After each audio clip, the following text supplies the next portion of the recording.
Everyone, my name's Katie Ewers and I'm a careers advisor. And if you've done my video on the Myers-Briggs and found out your personality type, you're on this video because you found yourself to be an INTJ, which is the architect. The architect is part of the rationalist group, so you're not an idealist, you're more a realist. You don't necessarily look at what could be in the world, you accept the real world as it is, and that's where you focus your thoughts. You're very into strategy as an INTJ. Well, you're an architect at the end of the day. You need to be strategically capable, very much the thinker, quick-minded, very imaginative. You can picture a structure and be able to bring it together in your mind. Very self-assured, quite good self-confidence, which draws people towards you.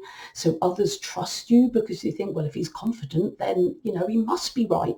So people trust your rational thought processes and the confidence you use to communicate that. You're not stopped by social norms. If somebody says you shouldn't do that, if you think it's okay, then you're not just going to pander to social norms. You're very much a bit of a maverick in that way, with a thirst for knowledge, new ideas and new thinking. Deconstruct and rebuild every idea, every system, pull it apart. You can pull all the detail apart and put it all back together, like taking an engine apart. You can do that with ideas too. Pull that idea apart and reconstruct it. But that's what the kind of skill an architect needs. You're not interested in rules and limitations, which can sometimes be an issue, but it's also good for innovation and new thought.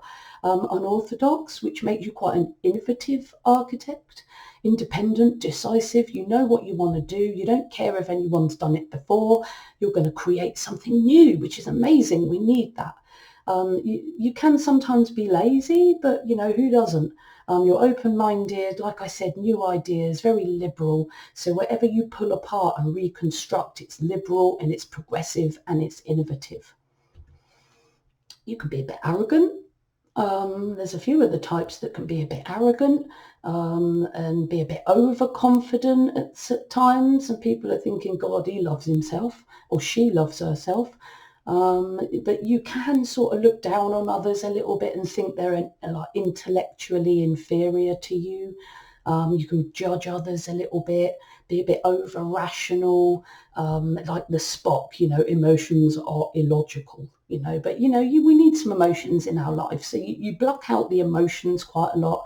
You don't go by your emotions very often, and it would be useful for you to do that a little bit, but it's not something you do naturally. Very analytical, very logical, the Spock. Social relationships are difficult. They don't follow logic, so you find them difficult. Social relationships are never going to follow a logical path because we're all subjective people. So you're quite clueless socially, clueless in romance,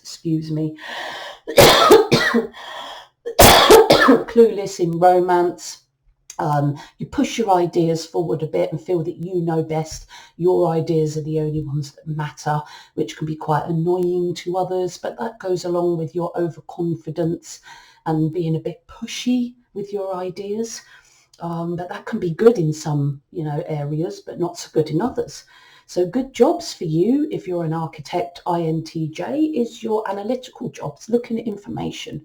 The accountant, the auditor, looking at data and looking for anomalies. Financial advisor, understanding money management, business. Again, the top executive, like an ENTP and the INTP, the INTJ are good business executives. Mathematician, statistician, which is very much about data analysis. Again, lots of learning, economists, political scientists, architecture, of course, engineering, computing, IT. This is just the type of job that you might be able to do. This is not an exhaustive list, remember. Just take from this list the sort of jobs that would work well for you, because the job you want might not be on this list, but it might be the same type of job as this, a thinking job, a business job, a successful learning and, progression kind of career is good for you as an INTJ. So what I would avoid is jobs where you're really people focused, like receptionist, dealing with people in a hotel, and following the orders of the manager as a secretary. You know, you're the manager, you're not the secretary, you know. Telemarketing, where you have to communicate with people, not so good. Dealing with people in play, teaching people, not so good. Caring for people, no. You know, anything really. This whole list is to do with working with, helping people, dealing with the subjectivity of humanity. That's not the INTJ. They're about the logic, the analysis, and the staying away from people more to create new innovative ideas. And that is a job that just fits the INTJ the most. Okay, so avoid jobs that are about the people. Okay.